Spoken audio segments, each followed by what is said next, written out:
For July's Interview of the Month, we're joined by AILA member and 2014 Michael Maggio Memorial Pro Bono Award honoree Diane Chappell-Daly to discuss her work developing pro bono clinics. Well, for a long time, I've really been looking for an opportunity to do something to meet the needs of people who can't afford our services as immigration lawyers. I think many of us would agree that it's wonderful to serve the people that we do, but there are a lot of people that we can't reach, and it's frustrating to watch those lost opportunities and the sadness that results from that. So a couple of things happened that really sort of brought this together.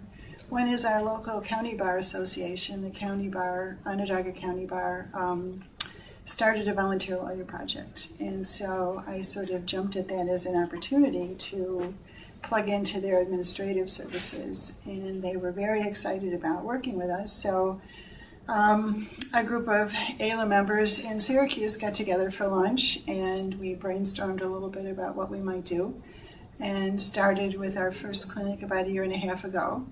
We teamed up with the Catholic Charities Refugee Resettlement Program, and it was very exciting. It was a resounding success. So we continued. We did 2 more clinics last year and decided we wanted to increase that. So we were planning to do 4 this year and decided that we had enough volunteers that we would do a once-a-month clinic.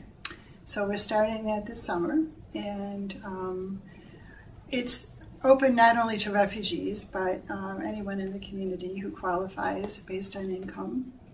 The other great part of it is that the Volunteer Lawyers Project follows up. So we write up the advice that we give and with the recommendations, and they then follow up with the caseworkers and administrators if necessary, or with our involvement also sometimes. We decided that we wanted to expand our efforts if we could.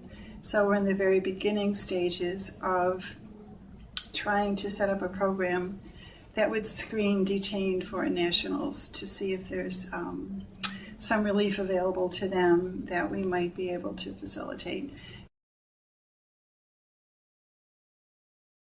Well, I think it's a beginning. You know, we have 12 volunteer lawyers now, and we've met with 72 people so far. I do think, at least for the people that I've met with, it's opened up possibilities they just would not have had otherwise. It's usually fairly complicated issues, and it's hard for them to get reliable advice. There are a lot of scams out there, and it's hard for them to know who to trust.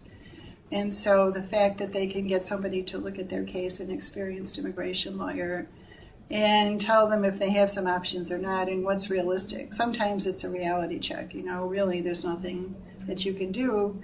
But in that case, at least it helps them avoid getting scammed or getting, you know, preyed upon by people who promise the world, take their money, and then, you know, don't deliver. I think probably every community is different, and so it really was not hard to set up. I've, as I said, been wanting to do this for years, but I just didn't want to do it on my own. It was sort of daunting to think of putting all the structure in place. So finding some groups to work with was really the key for us. And I think they'll probably be different in every community depending on the resources and the interest and availability and all those things. But I think if people want to do it, it's relatively easy as long as you sort of build a team.